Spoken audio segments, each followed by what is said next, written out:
बिस्मिल्लाहिर्रहमानिर्रहीम। अस्सलाम वालेकुम। तो आज मैं आप लोगों के साथ शेयर करूंगी रेसिपी। वो बहुत ही ज़बरदस्त है। यहाँ पे मैं हलीम बनाने की रेसिपी आप लोगों के साथ शेयर करूंगी। तो यहाँ पे कुछ चीज़ें ले लेंगे। वो है चावल ले लेना है आधा कप, मसूर की दाल वो भी आधा कप, चने की दाल है, मूंग की दाल है, जितनी भी दालें हैं हाफ हाफ कप ले लेंगे। और इन्हें हमने अच्छी तरह से भिगो के साफ सुथरा करके और इसे पानी में डाल के रख देंगे। तकरीबन 3 से 4 घंटे के बाद हम इसे पकने के लिए रख देंगे। इस तरह बहुत ही ज़बरदस्त सी दाल जो हमारी वो गल जाएगी। तो बड़ी ही आसान सी रेसिपी है। बस आप लोगों ने क्या करना है, वीडियो को पूरा वॉच करना है। ज़बरदस्त सी रेसिपी मैं आप लोगों के साथ शेयर करूंगी। तो यहाँ पे 1 किलो हमने ले लेना है मटन का गोश्त ले लेंगे। और गोश्त कुछ इस तरह का हो जिसमें बोटी रेशेदार बोटी है तो वो ज़्यादा मुफीद रहेगा। तो बहुत ही आसान सी रेसिपी है। बड़ा ही ज़बरदस्त सा हलीम बना के मैं आप लोगों के साथ शेयर करूंगी। तो ज़रूर बनाइएगा, ज़रूर ट्राई कीजिए। तो यहाँ पे तकरीबन 1.5 कप हमने घी ले लेना है और एक बड़े साइज़ का प्याज लेके हमें लहदा से इसे फ्राई कर लेंगे अच्छी तरह से। जैसे ये फ्राई होगा तो हमने इसमें क्या करना है, गोश्त डाल के उसे भी हमने फ्राई करना है। तो इस तरह से बनाएंगे, जल्दी जो बनेगा बहुत ही टेस्टी। अदरक लहसुन का पेस्ट है वो हमने डाल देना है। साथ ही हरी मिर्चों का जो पेस्ट होता है वो भी हम इसमें डाल देंगे और इसे अच्छी तरह से फ्राई करेंगे। तो ये इस तरह से फ्राई करके ज़बरदस्त सा हमारा जो ये मसाला है ना वो रेडी हो जाएगा। तो ये देखें काफ़ी हद तक यहाँ पे फ्राई हो गया। तो अब यहाँ पे आती है ये गोश्त की बारी। गोश्त हमने अच्छी तरह से साफ करके इसकी भुनाई करेंगे ताकि जितना भी इसका कच्चापन होता है ना वो ख़त्म हो जाए। स्मेल जो गोश्त की होती है वो ख़त्म हो जाती है।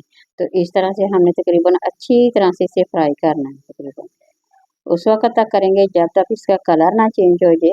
और इस तरह से करके हमने ज़बरदस्त मैं आप लोगों के साथ बहुत ही टेस्टी, बड़ी ही मज़ेदार सी रेसिपी शेयर करूँगी हलीम की, जिसे आप लोग इज़ीली घर में बना के खा सकते हैं। तो ये देखें यहाँ पे साथ ही मैंने दाल को भी बॉयल करने के लिए रखा हुआ है। तो काफ़ी हद तक ये पक गई है। अभी थोड़ा-सा हमें इसे और टाइम देना है। तकरीबन 40 से 45 मिनट लगेंगे इसे पकने पे। तो हमने इसे अच्छी तरह से बॉयल करना है। अच्छा, इस हांडी में अगर डाल के बनाएंगे तो बड़ा ज़बरदस्त सा एक तो जायका आता है और पकने में बहुत ही मज़ेदार सी, आसान सी, ईज़िली तरीके में इसे आप बना के खा सकते हैं। तो सबसे पहले यहाँ पे देखिए दोबारा से हमने इसमें हल्दी डाल दी है, इसमें हाफ़ टी स्पून नमक भी डाल दिया, हाफ़ टी स्पून सुरख मिर्च का पाउडर है वो भी डाल दिया, कुटी हुई मिर्च भी डाल दी है। तमाम मसाले डाल के क्या करेंगे, अब अच्छी तरह से हम इसकी भुनाई कर देंगे। तो यहाँ पे बुनाई कैसी होती है, हमने तकरीबन 1 लीटर इसमें पानी डाल देना। 1 लीटर पानी डाल के इसका ढक्कन लगा के हमने इसे रख देना। तकरीबन 20 से 25 मिनट के लिए रख देंगे ताकि ये अच्छी तरह से गल जाए। जितना अच्छी तरह से गलेगा उतनी ज़बरदस्त सी रेशेदार इसकी बोटी भी पैदा हो जाएगी, उतना ही ज़बरदस्त सा हमारा हलीम भी बनेगा। तो यहाँ पे देखें जी दाल हमारी हो गई तैयार, बिल्कुल रेडी हो गई है। तो अब हम इसे अच्छी तरह से घोट लेंगे। तो इसकी मदद से घोटेंगे तो बहुत ही टेस्टी बनेगी, बड़ी मज़ेदार से एक जायका जो होता है ना, जो फ्लेवर होता है हलीम का वो आएगा। वैसे तो हम बीटर से भी कर सकते हैं और मशीन से भी कर सकते हैं। अगर आप इस तरह सिंपल सादे तरीके से बनाते हैं तो यकीन करें इतनी ज़बरदस्त सी हलीम बनेगी, जैसे देगी हलीम बनती है सेम वैसा ही जायका आएगा। देखिए अच्छी तरह से घुट गई है। अभी हमने इसे और घोटना है थोड़ा-सा। थोड़े-थोड़े से दाने अभी हमारे रह गए हैं, वो भी हमने इसी तरह से घोले हैं क्योंकि मैंने इसमें गंदुम भी डाली है, थोड़ा आधा कप चने की दाल थी, चावल थे, तमाम चीज़ें डाल के हमने यहाँ पे बनाई है। तो इसी तरह से बनाएँ, बहुत ही आसान सी रेसिपी है, ना कि बाज़ार से लाके खाएँगे। तो घर में आप लोग ईज़िली तरीके से बना सकते हैं। तो यहाँ देखें मैंने ढक्कन इसका उतारा है, माशाल्लाह हमारा गोश्त जो है ना बिल्कुल रेडी हो गया है। इसे भी हमने अच्छी तरह से दबा के ना इसकी बोटियाँ हमने अलहदा कर लेनी है, अगर कोई हड्डी है उसे अलहदा कर लेनी। अच्छा, यहाँ पे देखिए मैं इसके तड़के के लिए रखी हूँ प्याज़ का, हमने इसे तड़का लगाना है, ऊपर से एंड पे लगाएँगे। तो इसलिए इसे भी हमने साथ ही फ्राई कर लेना है। ये देखें 1 से 2 मिनट लगेंगे, इसे भी फ्राई करते हैं। इसका तड़का लगाएँगे तो बड़ा ही मज़ेदार सा जायका बन के तैयार हो जाएगा।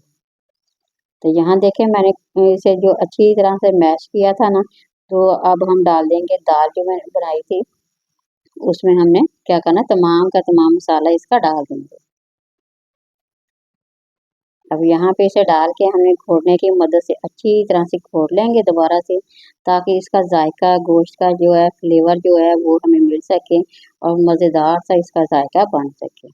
अभी हमने दोबारा से तकरीबन 5 मिनट और इसे अच्छी तरह से घोट लेंगे। जितना आप लोग अच्छी तरह से घोटेंगे उतना ही ज़बरदस्त सा बनेगा।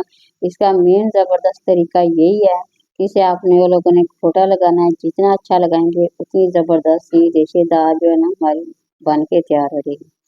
अच्छा, कसूरी मेथी डाली है, गरम मसाला मैंने डाल दिया है, धनिया खुश्क डाल दिया है।